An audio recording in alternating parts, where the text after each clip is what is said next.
Gimana sebenarnya, Ustaz? Sebetulnya kan akhirnya jadi buah si malakama. Ya. Karena mungkin terlalu cepat mengambil keputusan sih. Ya. Padahal kan ada waktu yang sebetulnya bisa kita ambil. Makanya orang kalau ribut itu kan jangan kita usir dan jangan minta keluar.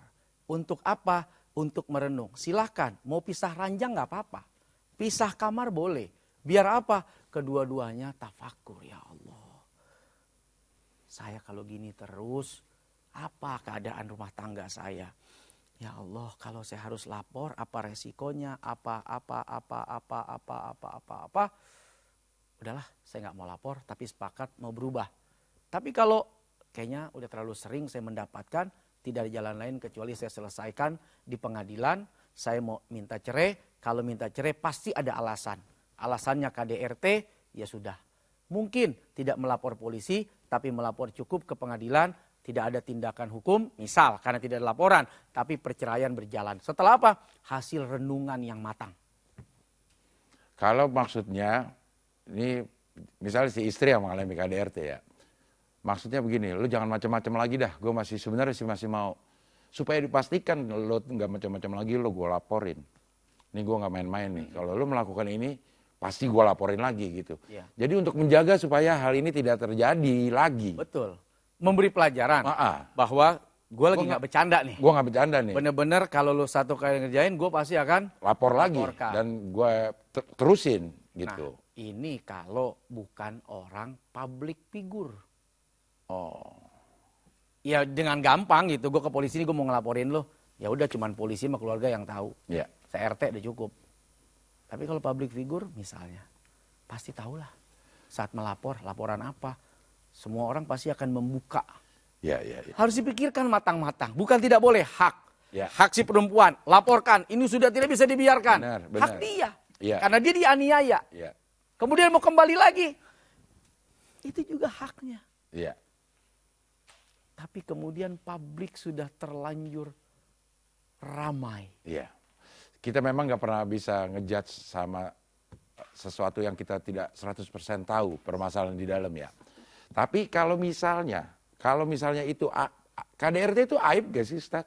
Sebuah aib yang harus ditutupi atau sebuah aib yang harus dikasih tahu?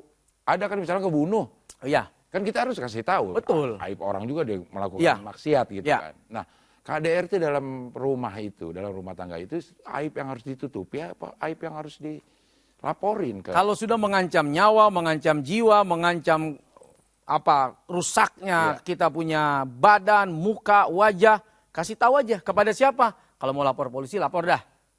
Tapi ya ini masalahnya kalau public figure. Nah, ya kan saya ngelaporin bukan untuk menjadi dia tersangka. Bukan untuk diketahuin sama semua orang. Bukan untuk dipublikasi maksudnya. Nggak ada niat juga saya ngelaporin terus saya mau publikasiin, nggak ada. Misal nih, oke deh gue nggak mau ke polisi. Ya. Tapi orang tua lu harus tahu nih. Bahwa, maaf gitu, anaknya ngelakuin kekerasan. Ya.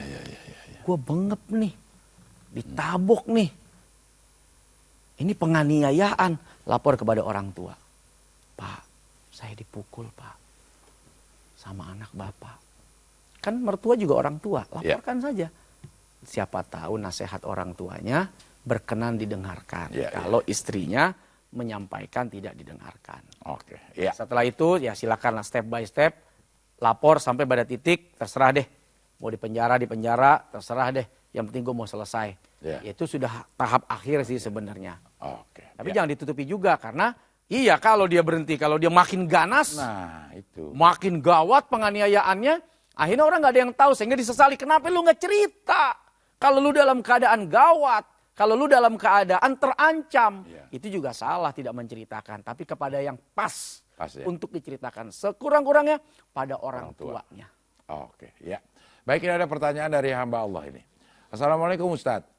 Jika istri terus bersabar dan bertahan dengan suami yang kelakuannya tidak baik dan istri berkali-kali memaafkan suami, tetapi suami tidak pernah berubah dan terus mengulangi kesalahannya, apa pahala yang didapatnya Ustaz?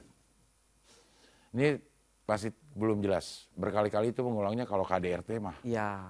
Berkali-kali kayaknya.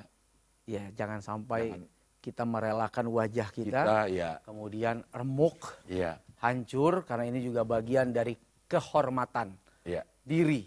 Wajah itu kehormatan diri, ya. sehingga harus dijaga dengan sebaik-baiknya. Maka memukul, menampar wajah itu sesuatu yang terlarang dalam agama. Ya, ya, ya. Nah kalau bukan masalah KDRT deh, tapi ada kesalahan yang terus diulangi oleh si suami. Apakah istri mendapat pahala dari kesabarannya? Ya kalau dia bersabar dan dia tetap taat, Ya, maka dia mendapatkan pahala. Tapi kalau kemudian dengan itu dia menjadi durhaka, buat apa kamu pertahankan? Kamu gak dapat apa-apa, dosa yang ada. Minta cerai, gak apa-apa.